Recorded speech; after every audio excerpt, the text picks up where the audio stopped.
Okay. I hope we are live. Um, we were just about to start, but YouTube terminated our video. I don't know why. We hadn't started yet anyway.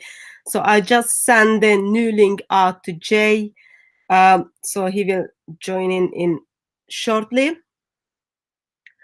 By the time Jay comes, I just need to figure out practical things from this side because I have to set up everything from the beginning. But I am hoping you can hear me and see me. If anyone is already on YouTube and you can hear me and see me, can you just like send me WhatsApp message or something? I can see what's happening over there. Other than we are just waiting for Jay to come. So plan for tonight was having Jay with us and talking through what happened to the first Quran. I'm just waiting Jay to come. I hope he was able to get the link.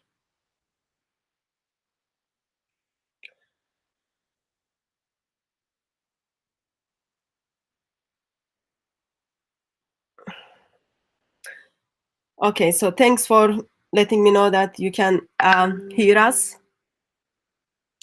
Hear me actually. Currently it's only me.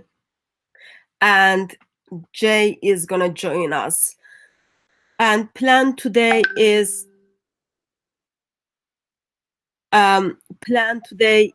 looking at the how the Quran is compiled, but we are just gonna start from the beginning for all of us to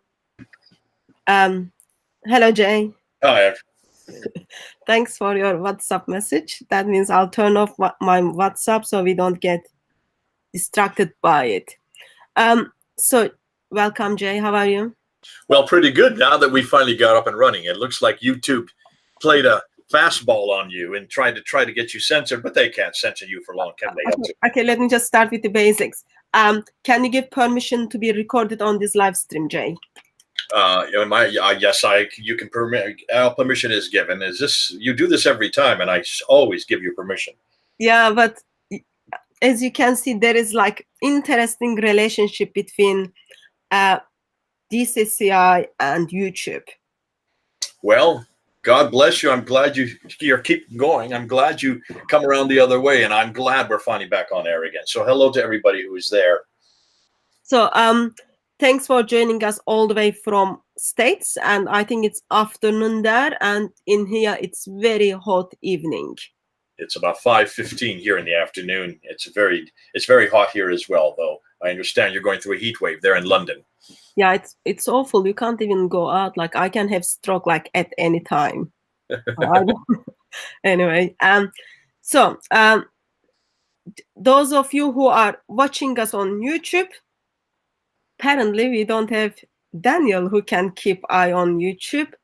Therefore, we are going to do a couple of things at the same time. Just basics for all of you. If you want to get our attention, please on the chat part of YouTube, put @ in front of DCCI Ministries, and hopefully I will able to see your comments.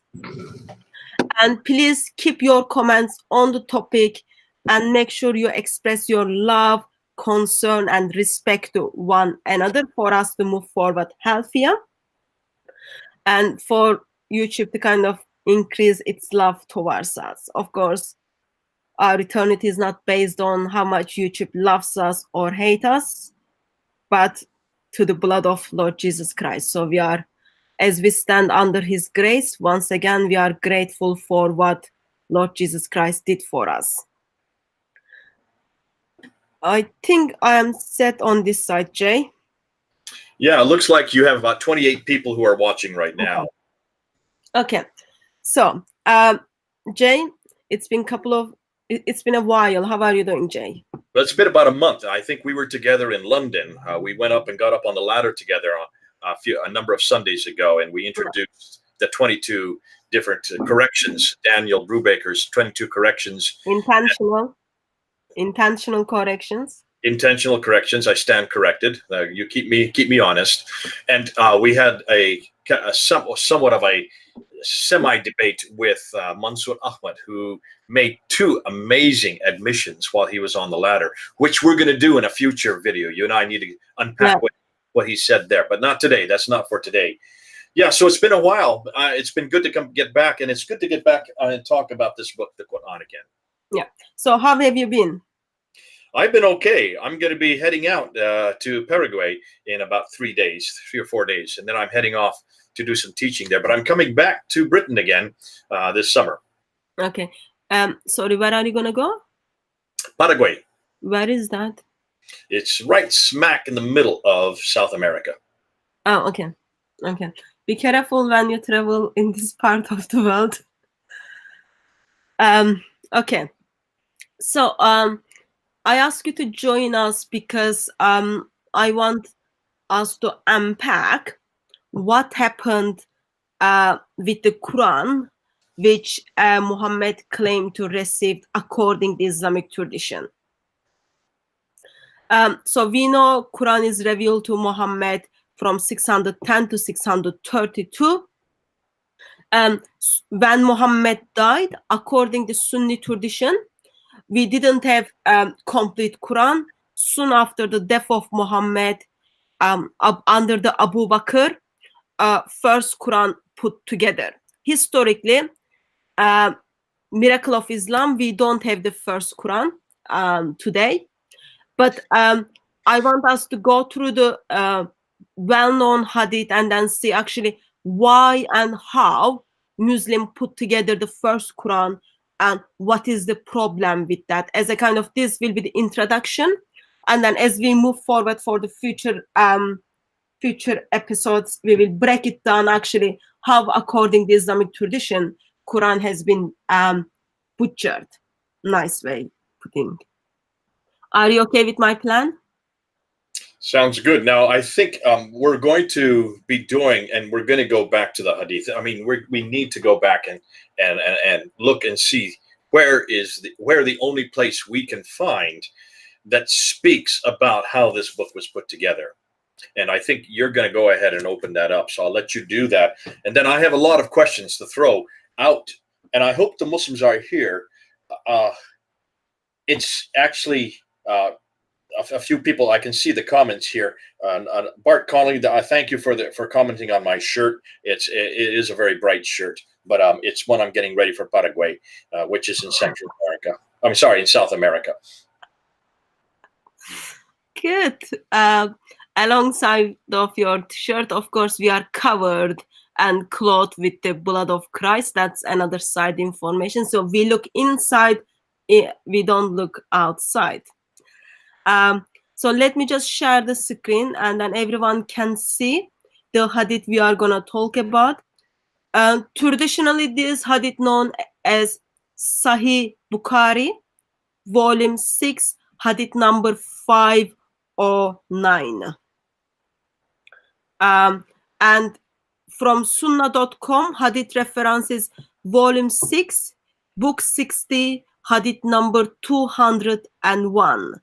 Or Arabic references, book 65, hadith 4679, which hopefully you can see on the screen. I'm gonna try to make it bigger for you to have easy access. Jay. Yeah. Do you wanna practice your English little bit for us and then read the whole hadith for us? Are you able to do that? Just we read it all in one go and then we break it down, if that's okay with you. Okay, let me just bring it up here so it's a little larger. Now, narrated by Zayd ibn Thabit al-Ansari. And this is, now who is Zayd ibn Thabit? Before we even read it, he is the secretary of Muhammad. You've got to, just leave it there. That's good. Right there, you got it. He is the secretary of Muhammad. So therefore, he would be the one that should have written this down, the Quran, while Muhammad was living. And this is what it says. Who was one of those who used to write the divine revelation. Abu Bakr sent for me, this is Zayd ibn Thabit writing. So he sent for me, Zayd ibn Thabit, after heavy casualties among the warriors of the Battle of Yamama. and where a number of the Qur'an were killed. Qur'an would mean those who had memorized the Quran. They were the companions of the Prophet. Umar was present. Umar would be the second caliph. Abu Bakr is the first caliph. So you have both Abu Bakr and Umar there talking to Zayd ibn Thabit, who is in front of them. He was present with Abu Bakr, and he said, Umar has come to me, this is Abu Bakr speaking, and said, the people have suffered heavy casualties on the day of the Battle of Yamama. And I am afraid that there will be more casualties among the Qur'an, those who had known the Quran by heart. These are the memorizers, the Hafiz we call them today. On other battlefields, whereby a large part of the Quran may be lost unless you collect it. And I am of the opinion that you should collect the Quran. Abu Bakr added, I said to Umar, how can I do? Now this is Zayd ibn Thabit speaking now. He says to Umar, how can I do something which Allah's apostle has not done? So how can I do something that Muhammad had never done? Umar said to me, responds, by Allah, it is really a good thing. So Umar kept on pressing, kept on insisting, trying to persuade me to accept his proposal, till Allah opened my bosom for it, and I had the same opinion as Umar. Zayd ibn Thabit then adds, Umar was sitting with him, Abu Bakr, and was not speaking to me. You are a wise young man, and we do not suspect you of telling lies or of forgetfulness. And you used to write the divine inspiration for Allah's messenger. Therefore, look for the Quran and collect it in one manuscript, so in one codex. By Allah, this is now Zayd ibn Thabit responding, if he, Abu Bakr, had ordered me to shift one of the mountains from its place, it would not have been harder for me than what he had ordered me concerning the collection of the Quran. I said to both of them, this is still Zayd ibn Thabit speaking, how dare you do a thing which the Prophet has not done? Abu Bakr replied, by Allah, it is really a good thing. So I kept on arguing with him about it till Allah opened my bosom for that which he had opened the bosoms of Abu Bakr and Umar. So I started locating Quranic material and collecting it from parchments, scapula, leaf stalks of date palms, and from the memories of men. Scapula would be bones, who knew it by heart. I found from Khuzaimah 2 verses of the Surah Al-Tawbah, which is Surah 9, which I had not found with anybody else. And they were, and this is what it is, verily there has come to you an apostle, Muhammad, from amongst yourself. It grieves him that you should receive any injury or difficulty. He, Muhammad, is ardently anxious over you to be rightly guided. That's from chapter 9 or Surah 9, verse 128. The manuscript on which the Quran was collected remained with Abu Bakr till Allah took it unto him, and then with Umar till Allah took it unto him, and finally it remained with Hafsa, Umar's daughter, and she put it under her bed. Okay, thank you very much, Jay.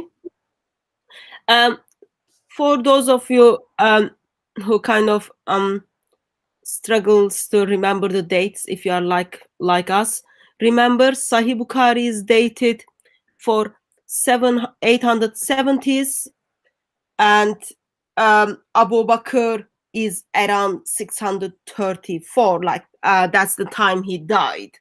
So this would be between 632 and 634. This event, yeah. Abu Bakr, Al-Bukhari is writing this between 850 and 870. So yeah. You're talking a good 200 years later, 250 years later. So approximately 200 years later, 250 years later, a man who never met with Muhammad is giving us information how first Muslims put the Quran together. Okay, it's not only he never met with Muhammad, he never met with Abu Bakr, Umar, Zayd bin Thabit. Okay, never. Because by the time he was alive and putting that together, those people were already dead, for long dead. So, Jay, the claim I hear from Muslims is like becoming very famous, that Quran has been perfectly preserved with the oral tradition as well as written tradition. Okay, so when I just read this hadith without any basic knowledge on history, Actually, this hadith tells me at the beginning of Islamic tradition, beginning of history of the Quran, actually oral tradition failed. Therefore, Muslim needed to put together the first Quran. Would you agree with me or would you disagree with me? I would agree and disagree, both. I'm not going to help you out on this one for one very good reason. Stop and think what you're asking. What you're asking, the stipulation, boy, that's an enormous jug you're drinking water out of. Okay, it's fine. People don't see, when you speak, people don't see what I do, okay? That's your baptismal jug. You know that. Therefore, there is no need for you to express my motive. And what is good? Please don't fall in and swim in it. But let's get back to the subject at hand. So we're talking about oral tradition. The whole problem here, Hatun, is and Muslims really, when you really press them on textual tradition. Remember when we were on the ladder a month ago, when Mansour made that claim that you can trace a textual tradition all the way back to the time of Uthman, and even all the way back to the time of Muhammad. Textual tradition. Textual tradition is a written tradition. Oral tradition is not a written tradition. And oral tradition is where Muslims fall back on. That's the only thing they can fall back on. If you had watched Mansour when he got off the ladder, if you look at the Speaker's Corner video of that event, watch what happens when he got off the ladder. He made a beeline for an young American boy, and he confronted him saying, we don't have to worry about these texts. We don't have to worry about these manuscripts. We have an oral tradition that goes right back to the Prophet Muhammad. Here's why I'm bringing this up at the very beginning. If there's an oral tradition, then why did al-Bukhari have to write this? That's the first question. Yeah, that's my question as well. Why Abu Bakr needed to compile this at the first place? There is the problem. The answer is right there. We already read what the answer is. The answer is those who had memorized it were dying off. They were dying off at the Battle of Yamama. Many of them died off at the Battle of Yamama. And here's the other problem. Oral tradition, by its very definition, is open to embellishment. What we're saying right now, anybody could go and take what we've said in this, what we're saying today, and you could have all these people. There's 80 people who are watching us right now. Of the 80 people who are watching us, we could ask each of them to now write down what they heard us say. How many different versions would you get from what we've now gone into? We're only into it. We're not even 10 minutes into it. We're only about 10 minutes into this. How many different versions would you get of the 10 minutes we've just spoken of from those 80 people? 80 different versions. That's the problem with oral tradition. Nobody will write the same thing. That's why you have to write down what then comes from heaven. Because if this is created, if this is an uncreated book, and that's what chapter 85, verse 22 says in the Qur'an, it's uncreated. If this is an uncreated book, how can you ever leave it to people's memory? How could you ever assume that people's memory will take that which is uncreated and be able to not copy, but to solidify everything that has been uncreated, word for word, letter for letter, dot for dot, vowelization for vowelization, correct? And so obviously al-Bukhari in 850 to 870 is writing this. You can see this has been a discussion that's gone on. This has continued for almost 200 years. There had to have been a written text. There had to have been a codex. There had to have been a manuscript. That's why he's even writing this. That's why he's putting it down. And he's giving the story of how this manuscript was written down. And the reason is because this is a safeguard. It's a safeguard to people's memory. It's a safeguard to basically, as a model, you have to have one canonized text from which everybody's memory can be tested against. Because otherwise, oral tradition will embellish it, they'll accrete it, they'll delete it, they'll say different things about it, they'll have many different memory lapses, and you'll have a huge number, thousands of different people who will have disagreements. What do? You always go back to the original. And the original has to be written down. That's why we do it today. And you don't. If I were to make an agreement with you right now, Hatun, and I would shake your hands, and I know Muslims do this, and they say, Inshallah, if God wills it, I will do what I did tomorrow. But what if I decided that I didn't want to do. I didn't want to fulfill the agreement that I gave yesterday. I could pretty much tell you, say anything I want. How do I know? How do I know what the agreement was of yesterday? You have to have it written down. That's why we have receipts. Am I correct? That's why we do everything by having it written down. And here Al-Bukhari, knowing this, has to give the story of that written text. That's why it's so good that we have Al-Bukhari, that we can go back to him and we can unpack and see what actually happened. So in that case, you are actually agreeing with me that this account shows us there is an issue with the oral tradition, with the memorization of the Quran for people to remember. Therefore, there is a need for Quran to put together. Absolutely, and that point I will agree. As far as your other point that whether or not Al-Bukhari, whether or not this is exactly how it happened, I won't agree. I think there's many other problems, but that's for the historical critique, which you can do at another date. And also, those of you who are listening us, please beware. This is the Sunni account. Shiites are disagreeing on how the Quran is compiled, and they believe in the time of Muhammad, Ali compiled the Quran, and then he with all of his notes. But miracle happens even though we don't have that Quran. Anyway. Let me just say one more thing. I see Kashif M, you've written a very good comment here. You mentioned that Al-Bukhari manuscript did not exist until the 12th century. If that is so, then why do Muslims say Bukhari wrote it in the 9th century if manuscripts was in the 12th century? We need to answer that. And that's very true.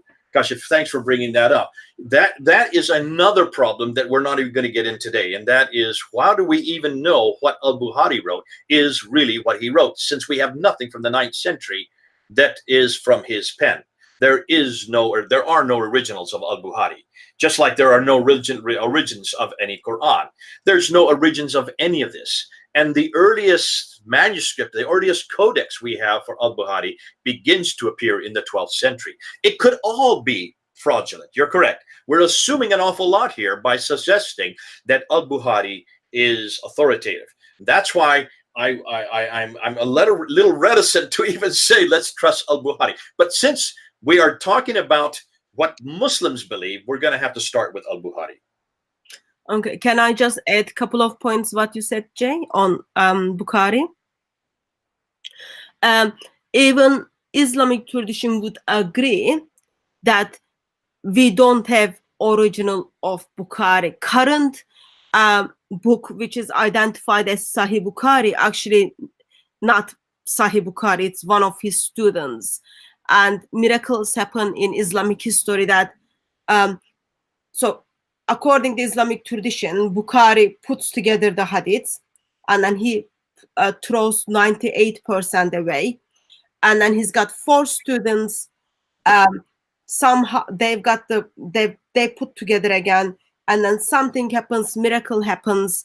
They all kind of get lost, and current Bukhari we have is actually not much to do with Bukhari. And our kind of closest manuscripts we have on Sahih Bukhari is 1330 HA, because that is the time where it has been published published in Egypt, I think, from Yunine. My pronunciation might be wrong, but like those of you who kind of know a little bit history. So Yunune's original was sent to Egypt from Istanbul to be published. That is the date. When you translate that 1330 HD is 1895 AD. So that's like nearly 200 years ago, over 200 years ago. Okay, and let's just back up a little bit, because just so people understand, unpack a little bit of what you said. You said an awful lot there, and it's great. It's important that we need to emphasize what you just said. Did you hear her say that Al-Bukhari had an enormous amount of material from which to choose from? He was given about 600,000 what we call akhbars. Akhbars are sayings. These are what they call matan, M-A-T-N in Arabic. And this matan, he was given that to basically decide what of it was authentic and what of it was not authentic. of the 600,000 that he was given, he whittled it down. Remember what Hatun said, 98% of it he threw out. He only retained 2% of what he was given. Why did he throw 98% out?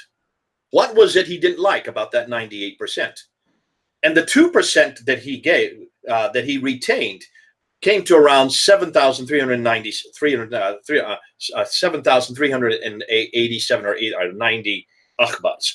Of those 7,000, roughly 400, there's so much repetition in them that when you look at unique akhbars, it only comes to around 2,300 of that were unique. Now that is now been put into 9 volumes. We can get those 9 volumes today that you can buy on the internet. In fact, you have them behind you. If you have them up there in your room, Hatun, yeah, I do have them. Just point to them. Just point where they are.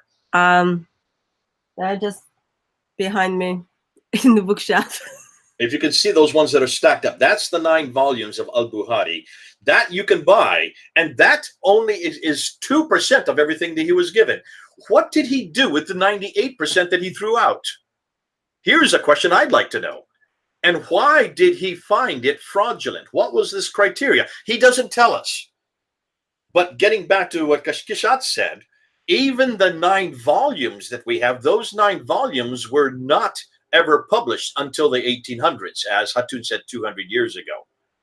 But they are not from Bukhari. They are from the students of Bukhari, and then someone called Farbari, and his date is 932. But the current Bukhari we have is actually from Yunini, and his date is like 1300s. But overall, even though the manuscripts we have from 1800s is not fully complete form, like manuscripts we have early than that, they are not even in full form. It's like history of Bukhari is pretty complicated, but all you need to know is we don't have the originals, as well as like the Quran, as well as but we have to follow or we have to read what Muslims kind of today see as the authentic hadiths, and according to their authentic hadiths, Abu Bakr was concerned as people died in the Battle of Yamama, therefore they decided to put together the Quran. Anyway, I can't remember how we end up in Bukhari, but because Bukhari is the place we go to find out how the Quran was put together. And so this is important that you brought this up, because we're going to I'm going to ask some very disturbing and damaging questions concerning what even this akhbar, as we're talking about, of chapter 6 verse 509, sorry, chapter 6 509. That's all we're talking about today, chapter 6 509. I'm going to ask some questions concerning what Al-Bukhari says, because you can see even what Al-Bukhari is saying in the 9th century makes no sense for the 7th century. But we'll get to that. We'll hold off on that. And when we come to it, I'll ask it.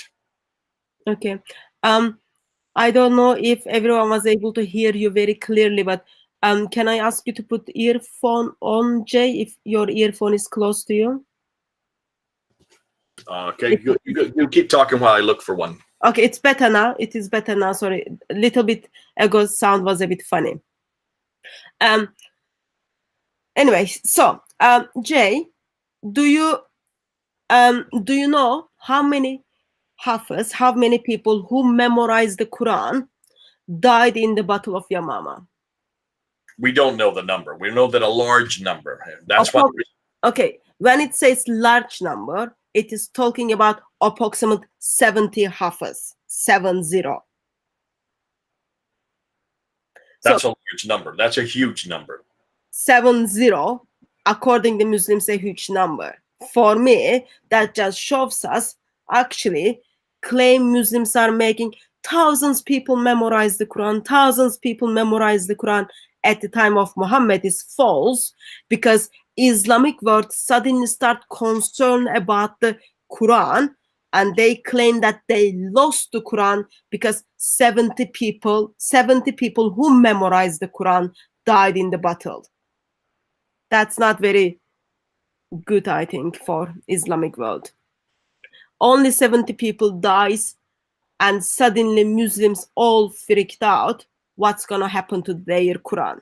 Okay, just to back up on that, are you hearing what Hatun's saying? And this actually, I have never thought of this before until you brought it up right now, Hatun. No, I did tell you that before. You knew that.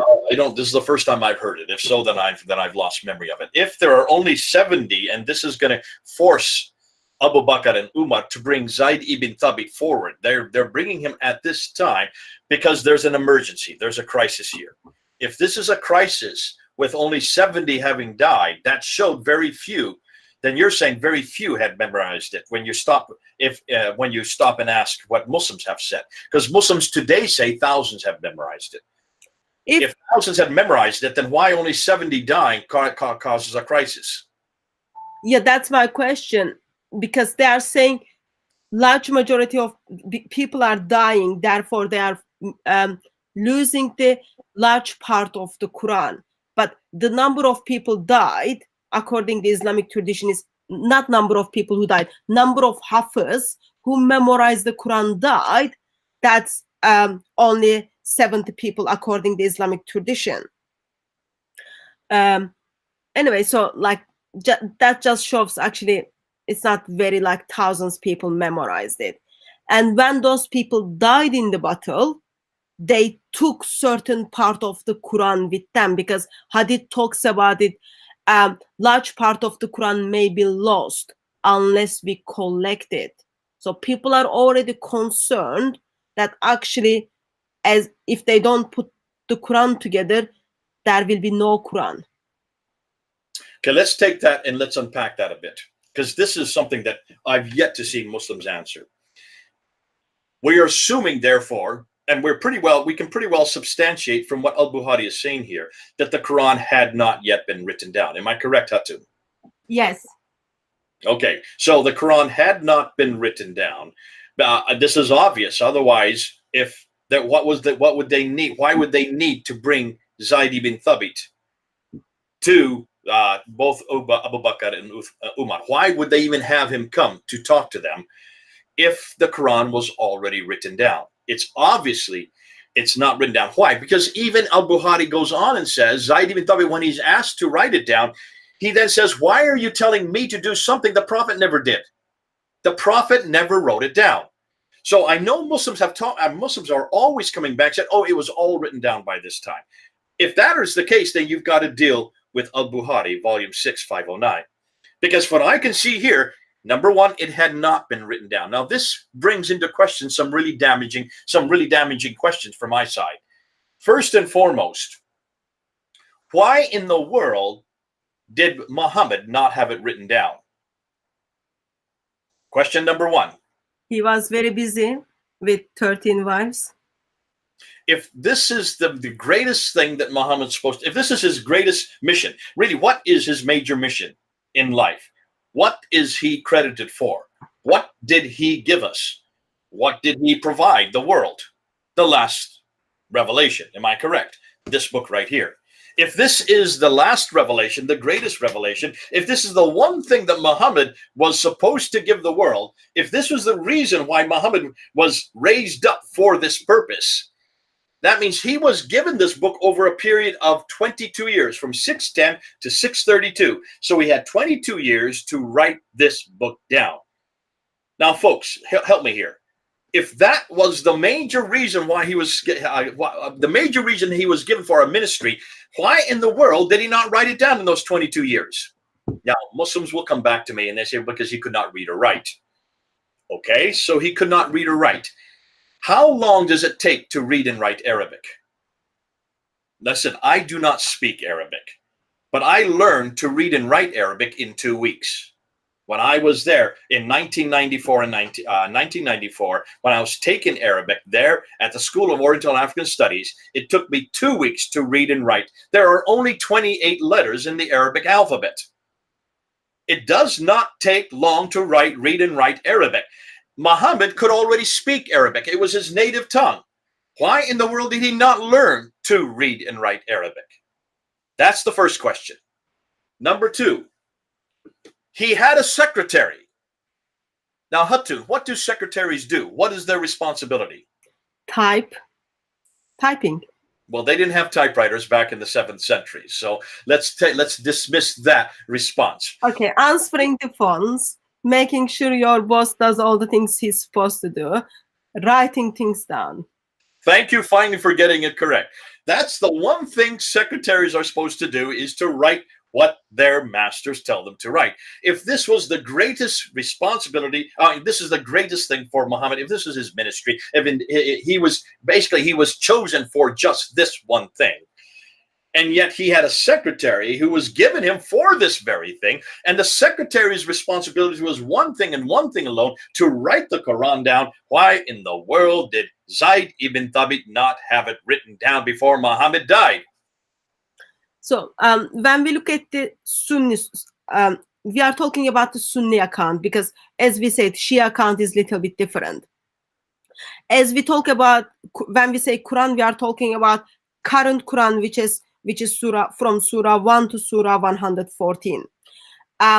Maybe Jay thinks you can learn the language very easily, but I'm still learning the language.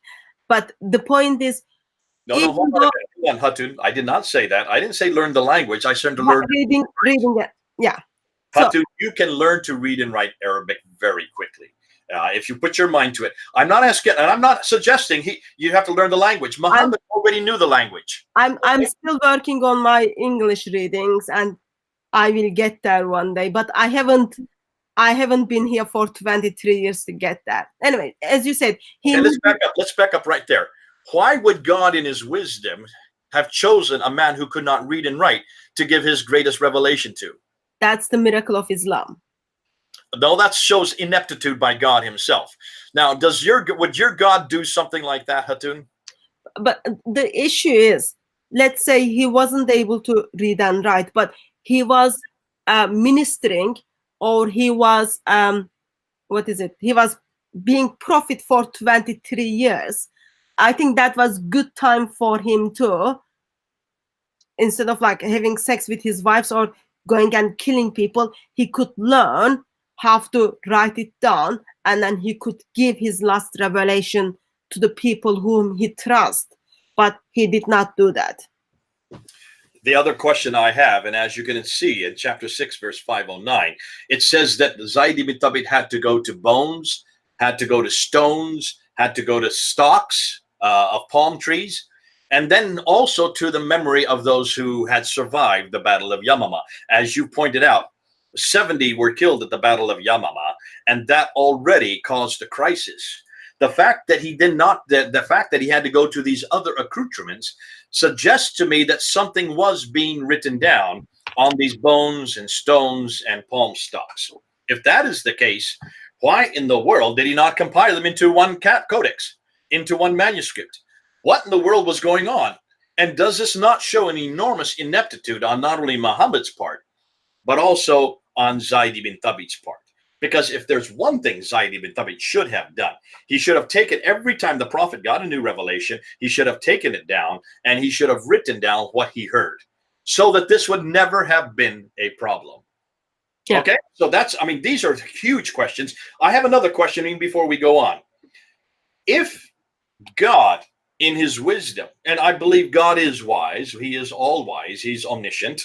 If God in his wisdom had already given us two revelations, the Old and New Testament, already in Hebrew and in Greek, well, if God had already been able to use those two languages, why would God then turn around and use a third language that could not even accommodate the text? And we're going to get into that as we get into 6:5:10, because you're going to see that even when Zayd ibn Thabit was supposed to write it down with 3 other friends, Uthman tells him to write it in the Qurayshi dialect so that everybody could understand it. That is a huge problem. We'll get to that later. But my first difficulty is, why would God even choose this language, which could not even accommodate this book, when he already had Hebrew and Greek to use earlier, and he had plenty of other languages he could have used? Then why did he choose a man who could even read and write to then give his greatest revelation? And why did that man not learn to read and write? And then thirdly, Why did he not at least give permission for his secretary, which is the function a secretary should do, to then write it down? These are three questions I'd like to hear Muslims respond to. Okay. So I don't have access to the chat part, but Muslims, if any Muslim is watching, and if you are on the chat part, please, you can respond to Jay, or I can turn on the Skype. You can call in if you want that. But can I just add a couple of points which you made, Jay? So I put the hadith on the screen again. So because Muhammad did not put the Quran together as a book from Surah 1 to Surah 114, or how much revealed to Muhammad, people who's supposed to compile it, they are concerned, they don't want to do it, because they say, this is Muhammad didn't do it, therefore we shouldn't do it. There is something called Buddha in Islam, and Muhammad talks about Buddhists to be evil. So Muslims, early Muslims, don't want to put the Quran in book form because they know they are going to commit Buddha, they are going to do Buddha. Therefore, they don't want to do it. Innovation, that they don't want to do it. On another point you made, where Zaid bin Thabit needed to put together the parchments, bonds, and then also needed to go and ask people's what they remember for the Quran for him to put it together. Hadith says he had to look for it. He had to search for it. That shows actually it wasn't available or accessible for to Zaid bin Thabit, who put the Quran together, who memorized the Quran, or who are those people who we would identify as a hafiz. So those informations were not accessible. Therefore, Zaid bin Thabit needed to go look for it, go and search for it. I think that's something important. And then he tells that's huge job. How I'm gonna do? Even the moving the mountains are much easier to do than. Hatun, there's a few that have tried to respond. Let me just read what they've said. Oh, okay, sorry. You have Daniel Valencia, who says Muhammad could read and write. He was in charge of Khadija's trade transactions. Therefore, he should have been able to write or write down the Quran. The response to that is, that is only what if that is so, then why are Muslims today suggesting he could not read or write? And the reason is because of Surah 61, verse 7, and Surah is it 2? I can't remember the other one, which refers to the fact that this Prophet Ahmad, who could not read or write, that's a Quranic reference to. Then you have another Muslim who is that was not a Muslim, by the way. You have this Muslim who is saying, trustworthy. He was saying, Jay, are you telling God what is easy for him, and God does not know what language is suitable or how many languages are enough to scriptures? And no, I'm not saying that I'm telling God. I'm asking, if this is the Islamic God, if Allah is their God, and he already, if he is truly God, then why is it that he didn't already use the language that existed? And why didn't he already use the people that he had chosen, the Jews, to receive his final revelation? And then more importantly, why in the world did he choose a man who could not read or write from an Arab world using an Arab language which could not even support the revelation that he sent? So there are some comebacks here. Not any of them are good. And what many people are asking, where are you Muslims? Why aren't you answering? And so far, the Muslims aren't coming back with anything that I can see. I think just addition to what you said regarding the language, it is not only language or people group God chose with his wisdom, but God picked people or sent a revelation which contradicts the revelation he sent before. It's not only the language, it is also the message and the messenger. Message confirms contradicts the previous message. Messenger contradicts the previous messengers as well. So it's fails in a couple of different areas. Okay, there are a few people here who are trying to say that Muhammad was able to read or write. One is referring to I'm just reading it here. They're referring to the quotes. Molly could read well enough to erase his self-assumed title from a treaty, therefore effectively denying his claim. This is from Phil Horaya. This is not a Muslim saying this. This is Phil. Yeah. Thanks, So Phil. we do have Islamic tradition which implies that Muhammad was capable to read and write. But True. Go ahead.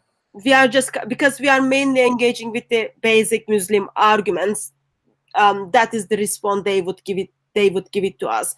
If you even go to the Shia sources would confirm Muhammad was able to read and write, because he was helping Ali out as Ali was compiling the Quran.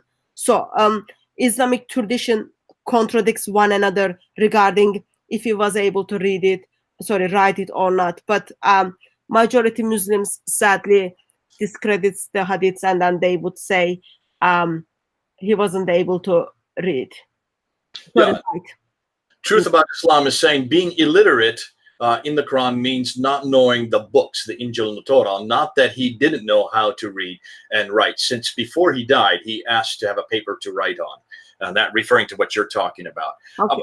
But in the Quran, it's not that at all. I think it's very clear that he is considered to be the illiterate prophet. And that's why the popular notion today by almost all Muslims I meet is that he could not read or write. Therefore, that is why this is the only miracle they can come up with is this book, because how could an illiterate mind write such a great book? Well, we're kind of destroying this book today and many other days, showing that that almost all of it is borrowed from other sources. Nothing is new under the sun. It's not that great a literature, but that's for another time. That's for another place. Let's continue back with this again. Let me just add what you said regarding the command was made. If Muhammad did not know the previous books, why did he put his hand on the Torah and then say, this is the book I believe in?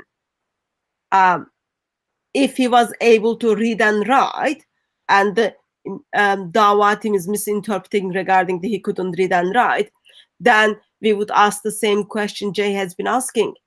Why did he not put together as the revelation came to him through Gabriel?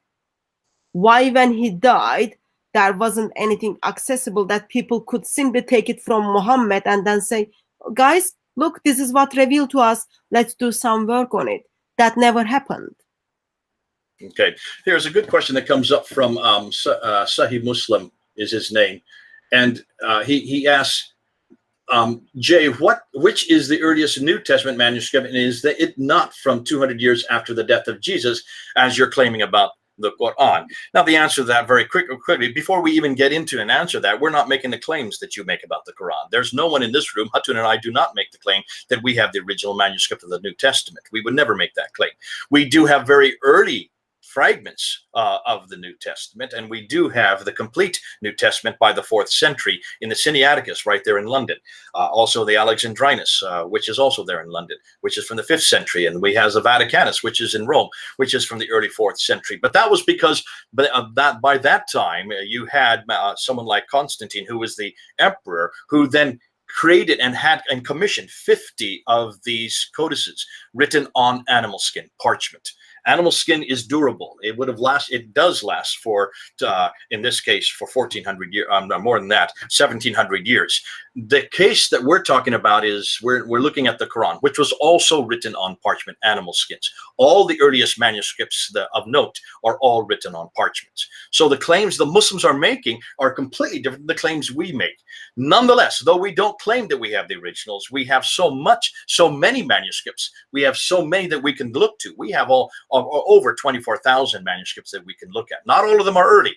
About 235 of them are before the 6th century. So that's before the Quran that we can look at. And that's why it's important that we do like with like.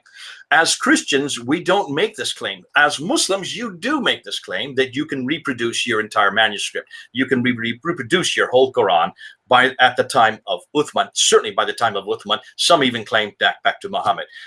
That's for another time. We're going to get into that in another in another session that Hatun and I will do. What we're saying right now is, what does Al-Bukhari say? Al-Bukhari is very clear that your Quran was completed by 652.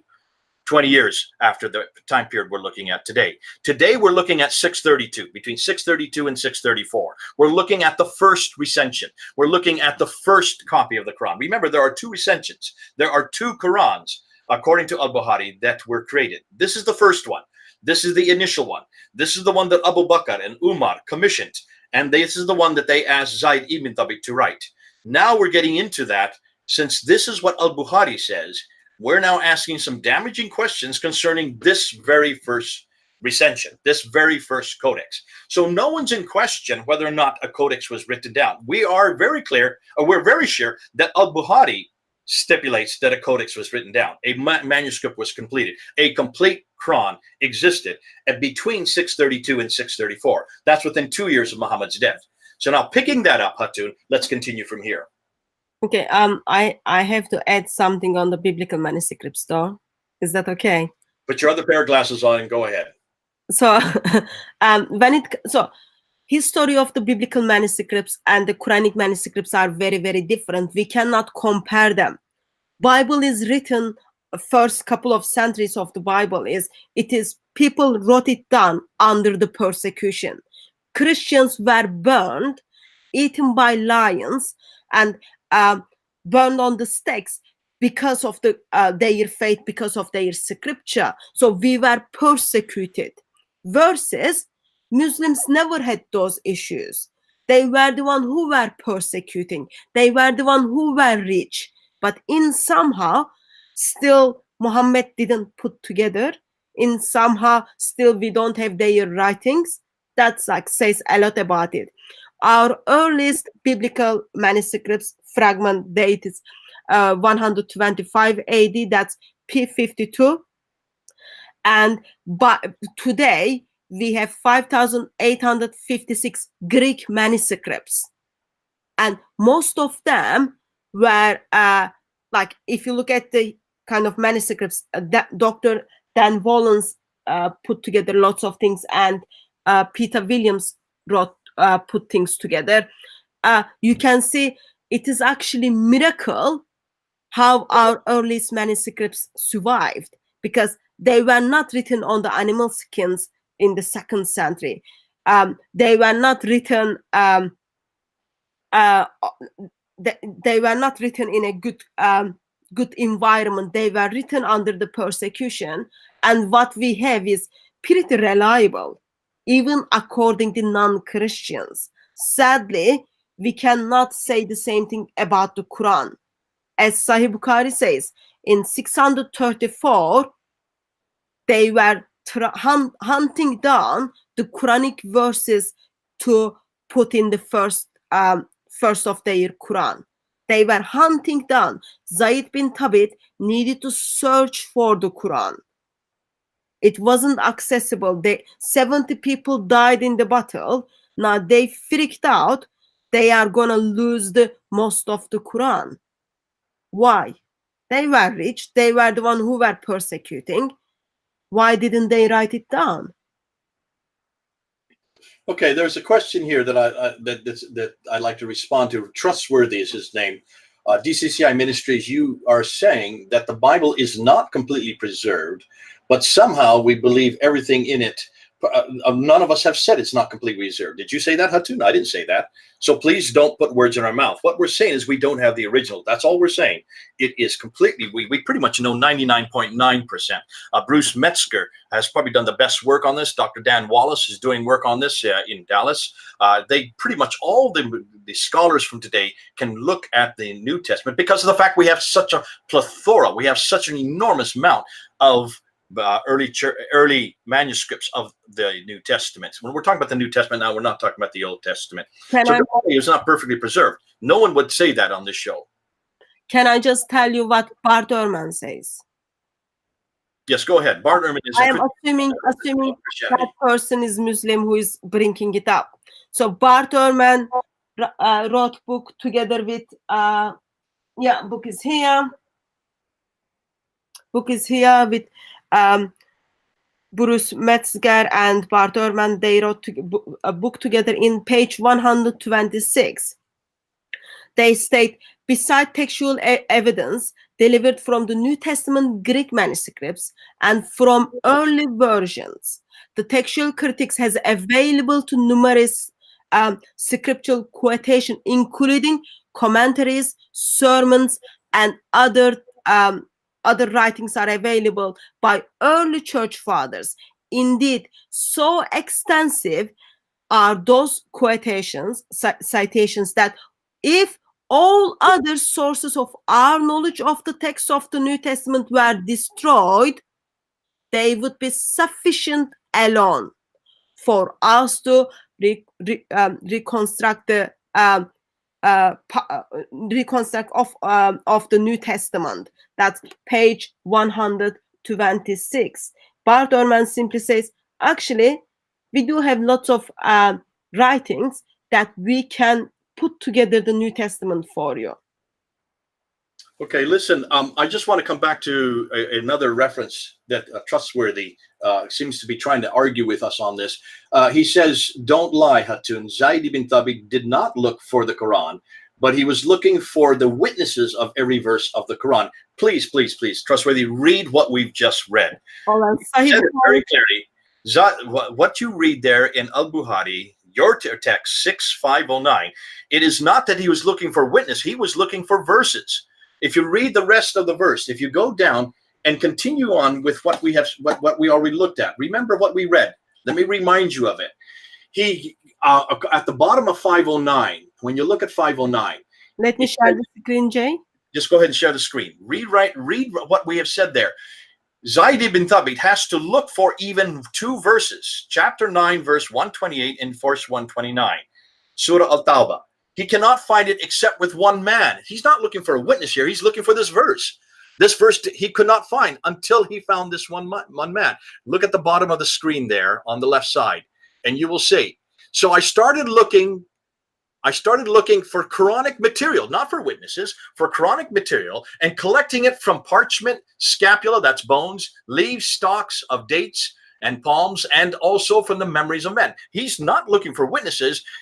A bone is not a witness. A stone is not a witness. All right, get it correct. He's actually looking for Quranic verses. Verily, there has come to you an apostle among yourself. It grieves him that you should receive any injury or difficulty. Then he goes on, and up above it, I'm looking above it now. Where does it say where he's looking, he's finding, and he sees only one reference with Ataba? I can't see it right here, right now. It's here. Can you see where it says 128? Here he is. What? From amongst yourself, this is what it grieves are there. Okay, I found with Kuzaima 2 verses of Surah Al-Tawbah, which I had not found with anybody else. So here again, he's not looking for witnesses. He's actually looking for Quranic verses. And he only finds these 2 verses with this one man. In the next reference, in the next page, when we get to 510, there's another one, from Surah 33, that he finds again with one man. So we're looking at bits and pieces that he finds on bone, bits and pieces that he finds on stone, bits and pieces that he finds on palm leaves. Not witnesses. Those aren't witnesses. Those are inanimate. And he has to then piece together the Quran from all these different sources, including the memory of those who were eyewitnesses. That's where you're getting confused here. So don't stipulate that he was not trying to put the Quran together. He was trying to create the Quran together. And the fact that he had to go so far to find from even just one man, in this case for 2 verses, in the next time we're going to see from another man for just 1 verse, you can see that this is done piecemeal. What if he missed something? What if many of those who died at Yamama had other parts of the Quran that were not there? What if the fact that he, as just one individual, did not do such a great job and had to go and look for other pieces? You're going to find out in the next chapter, there is a verse that he had missed in the first one, and that's chapter 33. So please be careful of what even your references say. It's your references who are telling us this. We're not making this up. Yeah, and in the future, we will see Muslims are saying, actually, no one can make a claim that we've got the whole Quran. We need to say we've got what it is survived. People are talking about, actually, they can't, that there should be chapter as long as Surah 9. They can't find it. Surah 9 is supposed to be longer. They can't find, sorry, Surah 33 supposed to be longer, but it is only 73 verses. And in the Sahih Bukhari, since I am the one who is been accused of lying, here's the book, okay? Page 425, Sahih Bukhari, volume 6. It says, I start looking for the Quran. It doesn't say I start hunting for the witnesses. It says I start looking for the Quran and collecting it from blah, blah, blah. So it wasn't he was hunting for the witnesses. He was hunting for the verses. And sadly, it wasn't accessible to him because he had to do search for it. I am sorry to see actually Muslims are disagreeing with one of their greatest hadith collectors, Sahih Bukhari. That goes to the history as a sad day. Hatun, I'm reading the comments here, and I just want to say congratulations and welcome home, we dem boys. He's just claimed that he has given his life to Jesus Christ from Islam, not about a year ago, and he just wanted to make that clear. God bless you. It's good to have you home. It's good to have you part of it. So, we dem boys, God bless you for coming and joining with us. It's great to have those who love Jesus Christ, who have come out of Islam because they have seen the treachery of Islam, and they love Jesus Christ as their Lord and Savior. Please to drop email to info@dcciministries.com so we can have a quick chat on that. So praise God for rescuing and redeeming people, and our prayer is that there are many more out there that as God actively works in their lives, we will see they repented and bow down to Lord Jesus Christ. Someone suggested that Trustworthy should change his name. Because he's discrediting Islamic trustworthy. Not very trustworthy. I mean, he's making mistake after mistake after mistake. But that's okay. That's what this is for. Thank you for even trying.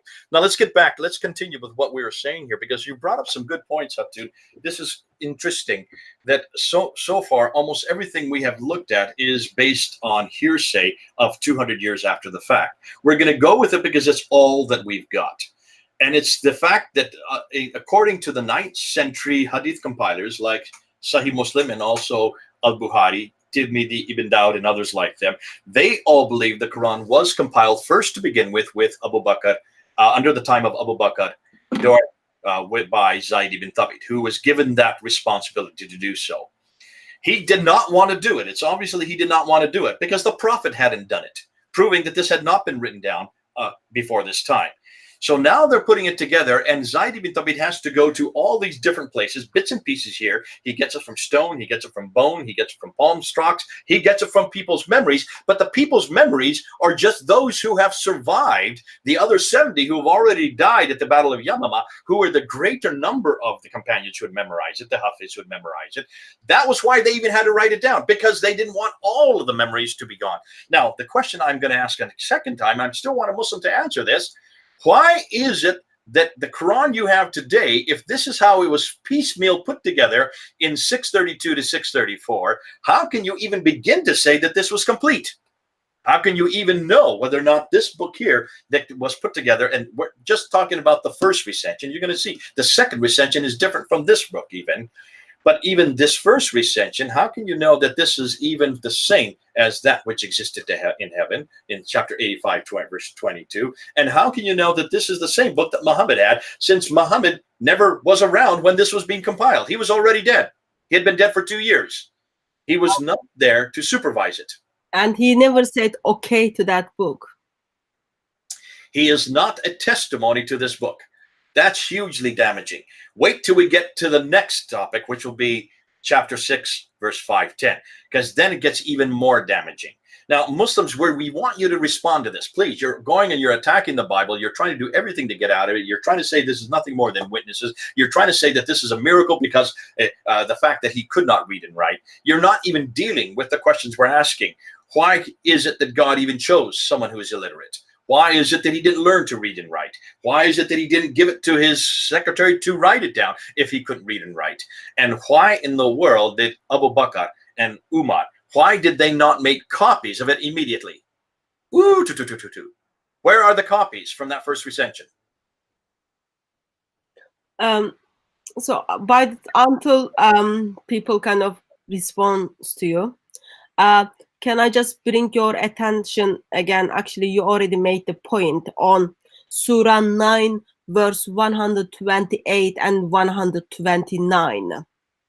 So apparently, this verse end up in the Quran with only one person's testimony. Two verses end up in the Quran with only one person's testimony. Why? You know, Hatun, that according to Islamic tradition, a verse cannot be authoritative unless there are at least two testimonies of that verse. So where are other people? Already you see that that law has been discredited by what we see in Al-Bukhari right here, because there was only one witness that Zayd ibn Thabit was discovered, and he had to go a long way to find him. So that discredits this idea of authority. I know that there are some Muslims, the fellow here in the United States who I debated a number of years ago, who throws out chapter 9 verse 120 and 129 for that very reason, because it only has one witness. He does not consider that part of the Quran. Yeah, I do have the Quran, which doesn't have Surah 9, verse 128 and 129. That's the author of that. That's the guy I'm talking about. He is the one, and he also takes out chapter 33, verse 23, for the same reason, because it only has one testimony. So this is problematic in and of itself. And what they do is that they try to find the number 19 by eradicating those three verses. So it just goes around and round and like a circus. And you can see why it's difficult for Muslims to know how to defend these kind of questions. I can see so far no Muslim has defended. I'm looking at the comments here. I'll keep scanning them to see if any Muslim will dare to try to answer the questions we've brought up so far.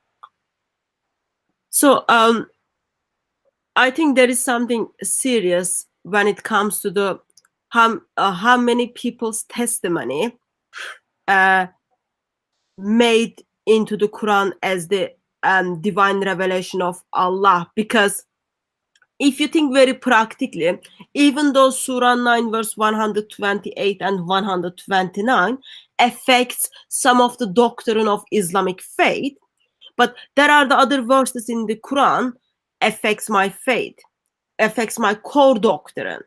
Today we will never know actually who are the people who heard, for example, Surah 4 verse 157 from Muhammad, because we don't know who are those people Zayd bin Thabit was looking for.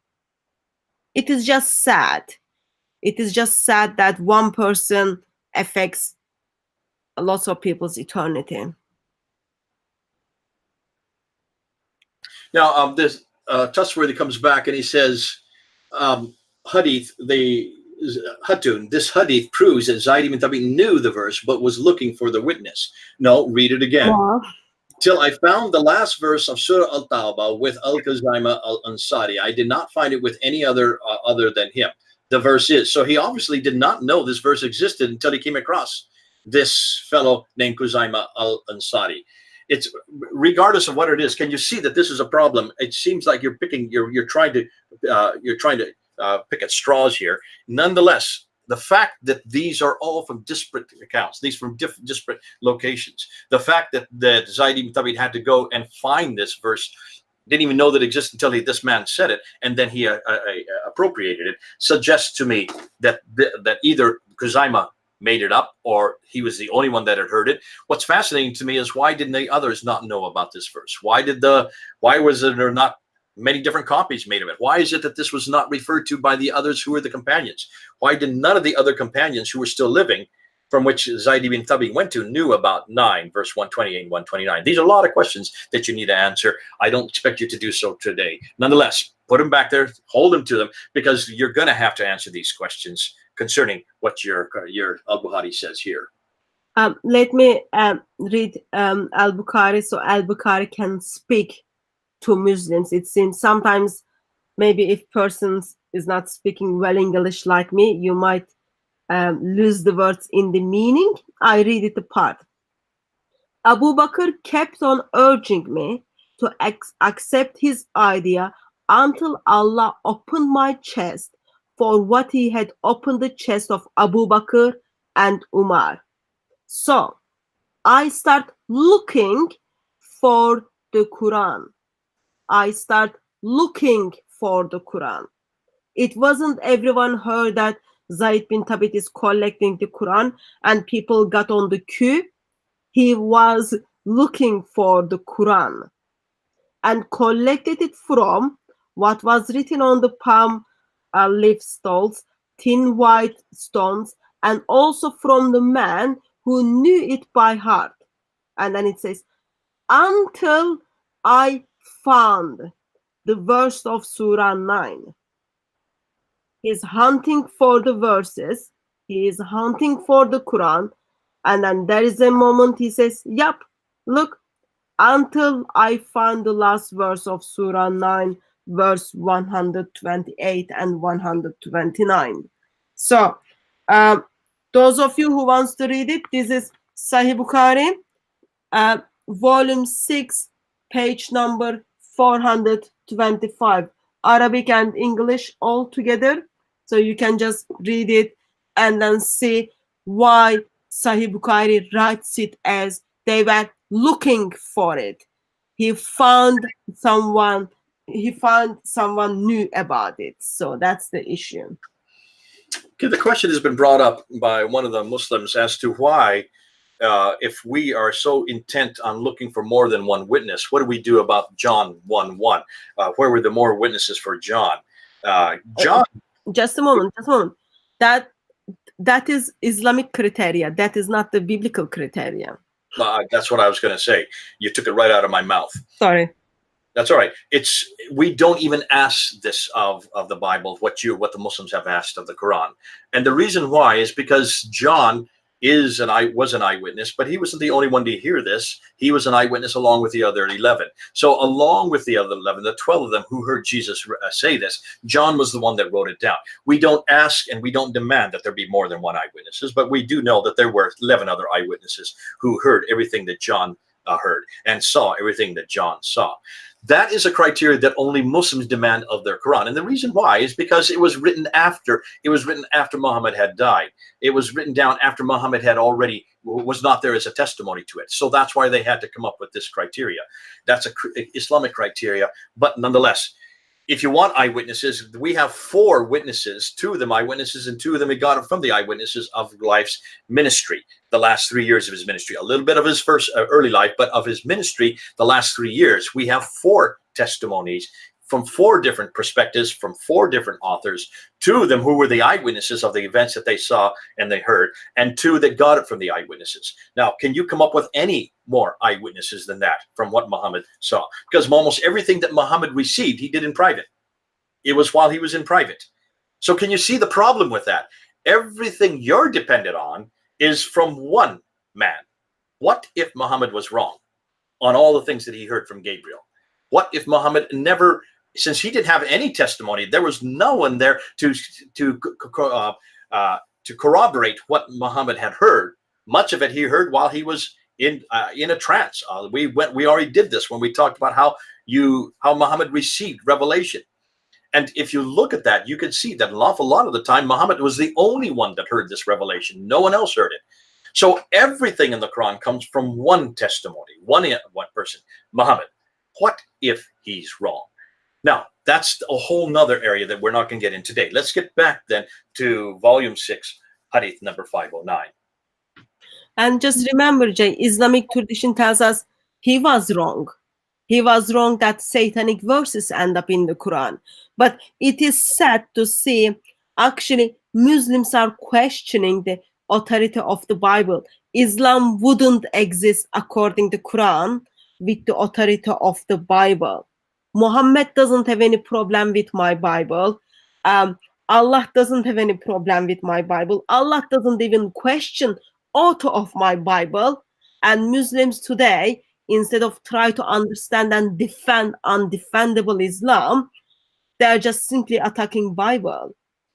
It's fascinating when you open up the Quran, you can see verse after verse after verse. Chapter 10, verse 49, chapter 21, verse 7. It says, Muslims, please, if you have any question, go back to the Taurat and the Injil. Come back to our book. So where is there any reference there that they're not to trust the Bible? It says in chapter 4, verse 136, that God, your God, not only wrote the previous scriptures, the Taurat and the Injil, but the Quran as well. It says in chapter 5, verse 46 and 47, and verse 68, that all Christians, that us, Christians and Jews, we're to come back to our books, and that we're to measure everything we meet by our book, by the Taurat and the Injil. And I have yet to find, in almost 40 years of working with Muslims now, I have yet to find one Muslim that can show me one verse in the Quran that says my book is corrupted. And I'm still waiting. You can't go to chapter 2, verse 79, because you look at verse 78 and you can see it's actually indictment against the Quran, not against the Bible. It's against those Jews who write with their own hands and call it the book. Those are the apocryphal writings, of which the Quran is full of. There is no reference anywhere in this book that my book, that the earlier scriptures have been corrupted, that they have been created or deleted. Your Quran gives authority, verse after verse after verse, to my Bible. So don't even bring it up. It's not worth it. Now, getting back to this, it's so important, Hatun, that we do need to bring it down, because I do need to go in about another 15 minutes. Okay. It's so important that we do bring and summarize what we have done so far today. Okay, so I'll start and then you step in. Did we have the Quran put together from Surah 1 to Surah 114 before the death of Muhammad? The answer is no. How do we know that? Sahih Bukhari, Volume 6, 509. We've just read it there. When Zayd ibn Thabit, when he was asked to do that very thing, his response is, how can I do that which the Prophet didn't even do? So the Prophet did not put the Quran together. Very clear in Volume 6, Hadith number 509. So Muhammad, with all of his wisdom, didn't put Quran together. So first Quran was put together because people were dying in the battles and they were losing the Quran. So therefore, they wanted to put together. That took place under the Abu Bakr. At the first place, Zayd bin Thabit and Abu Bakr didn't want to practice or commit bidah, but as the time went on, they decided to practice bidah and then put the Quran together. So it's obvious when you see Volume 6, 509, that there was a problem that existed. There was the difficulty of different Qurans. There was the problem of different memorizations. There was the problem of those who had memorized the Quran, the Hafiz, as you called them, who existed, the companions of the Prophet. They were the ones that were given the task of memorizing the Quran as Muhammad received it. They were dying at the Battle of Yamama. 70, you have quoted today. 70 were killed. This caused the crisis. 70 is not thousands. 70 is a very small number. And you corrected me on that. Thank you for doing that, Hatun. God bless you. No, that's what Muslims are saying. So for them, that if that 70 is big number, that says a lot about actually how many people at the first place memorized them. A very small number had memorized it, and the fact that so many had died, that this caused the crisis. Why Abu Bakr and Umar had to bring Zayd ibn Thabit to put this book together. He refused to do so. He said, I cannot do what the Prophet had not done. I refuse to do so. They said it would be a good thing if you did. And because of that, he finally relented. And he then had to go and find it. Now look and see where he had to go to find it. He did not know it himself. He was not one of these Hafiz. He was not a memorizer. So where did he go, Hatun, to find this Quran, these verses? He had to search for it. And where did he go to search for it? People to people, people to people. Bones, stones, palm trees. Obviously, he was just finding bits and pieces here and there. If you go to bones and stones and palm fronds, then you're pretty much saying that you're giving a little bit here, you're grabbing a little bit there, you're grabbing a little bit there. I'd like to know whether or not any one of those palm fronds, any one of those stones, or any one of those bones actually contradicted each other, or what some of them were not worthy to be referred to or even to be retained. That we don't know. All we know is that he had to go to many different places to find these different pieces of the Quran. So he put these different pieces of the Quran together and he created one book. What happened to that book? So that book was given to Umar and then to Hafsa. Given to Abu Bakr first. When he died, it was given to Umar. When he died, he gave it to his daughter, who had been a wife of the Prophet. Her name was Hafsa. And what did she do with it? Can I just express something which makes me usually concerned? So I can understand that Quran was passed to Abu Bakr because it was already under the leadership or under the authority. And then Abu Bakr, Umar. But even though Aisha was the favorite wife of Muhammad, in somehow they did not give that Quran to Aisha, but they passed that Quran to Hafsa, the daughter of Umar as well as wife of Muhammad.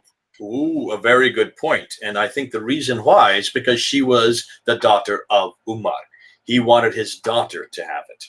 But that is a huge point because that was not even Muhammad's favorite wife. Yeah, but Aisha was able to hold the Quran under her bed for a while, certain verses. There is already issue between wives fightings. Even in that, they did not choose Aisha, but they choose to give them Quran to Hafsa. Okay, right there. Stop right there. So the Quran was given to Hafsa finally, and what did she do with it? She put her under her bed. So what is the purpose of putting God's greatest revelation under your bed? Today, Muslims don't even put on the ground or on the even under the any books. But in first century, people were putting under the bed or burning their books.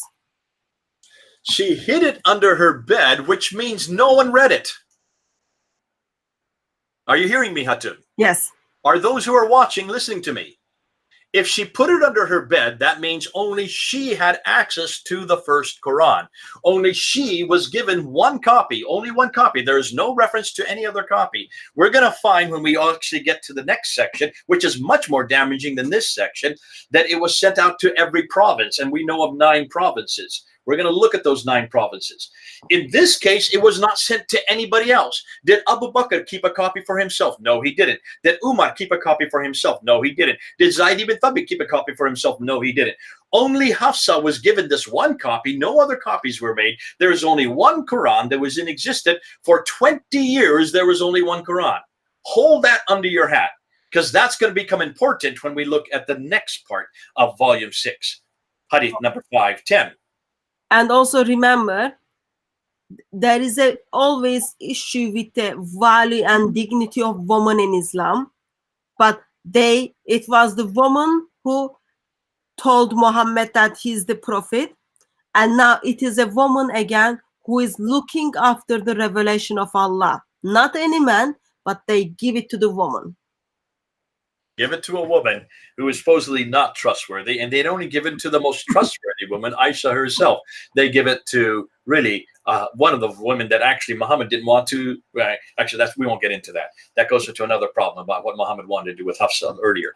Nonetheless, let's get back to this. So we've got an enormous amount of problems here that we're starting with. This is just the beginning. This is the first recension. This is nothing more than the first Quran. What we're going to find it when we go to the next live stream is that this Quran was still not good enough. There was something that happened in the intervening 20 years. Hold on. Come back. We're going to unpack that when we then look at volume 6, hadith number 510.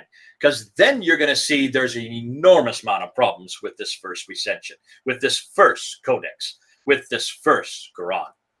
Yeah. And also side information for us to remember. Allah in the Quran, chapter 15, verse 9, talks about he's going to protect the Quran. Yet tradition tells us things are failed. Allah was not able to protect the Quran.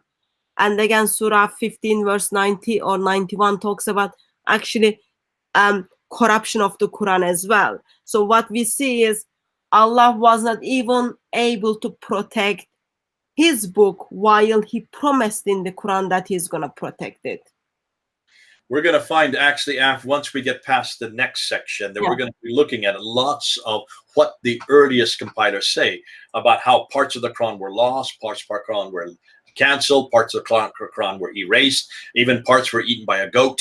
So we're going to look and we're going to actually quote what the early Muslim scholars say about this Quran. But that's yet to come, because that's from material that from the 9th and 10th century. We're still looking at what happened in the 7th century. We're still looking at chapter 6, volume 6, hadith number 509. Yeah.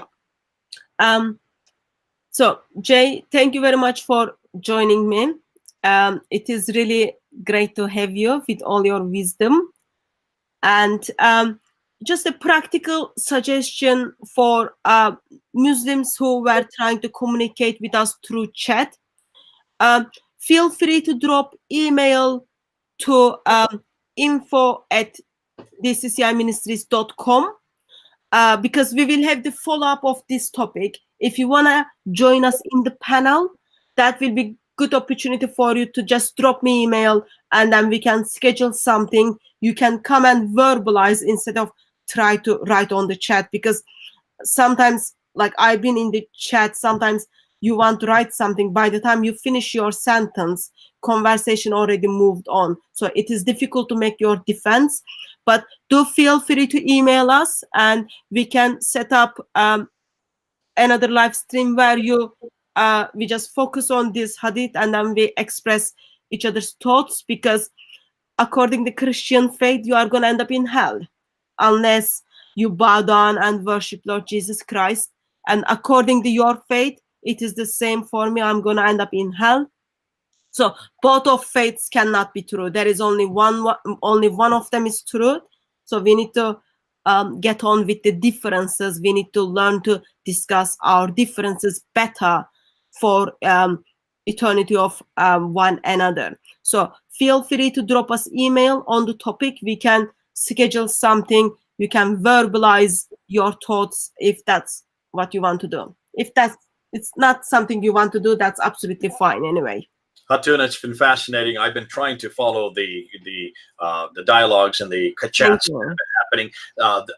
We have asked over and over again for Muslims to respond to these questions. The only one that tried to was a guy named Trustworthy. He turned out not to be too trustworthy. But thank you, Trustworthy, for at least trying. I wish more Muslims would really respond to these questions. I can see that there's a lot of back and forth going on in the chat between people.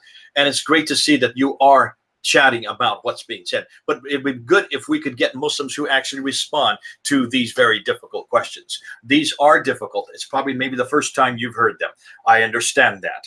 You have not been told these things in your own madrasas. You're not being told these things in your own mosques. These are things that we have to bring to you because you're not getting it from your own people. It's not difficult. It's not difficult for you to understand what we're asking. These are not difficult questions we're asking. These are very simple questions. Yet they are foundational to everything you believe. Listen, we don't have these problems with the Bible because we don't make this claim about the Bible. And we ask every one of you to come back to the Bible. It is the better book. It is the bigger book. We don't go to the originals. We don't have the originals, yet we have so many manuscripts. We have so many fragments. We have so many early church fathers quotations. We have lectionaries. We have over 19,800 translations in 11 different languages. So that's why we can know exactly what the Bible says. And that's why we trust it. But thank God we are able to do this because we have done textual criticism. Textual criticism is unknown to the Quran, has never been done by Muslims.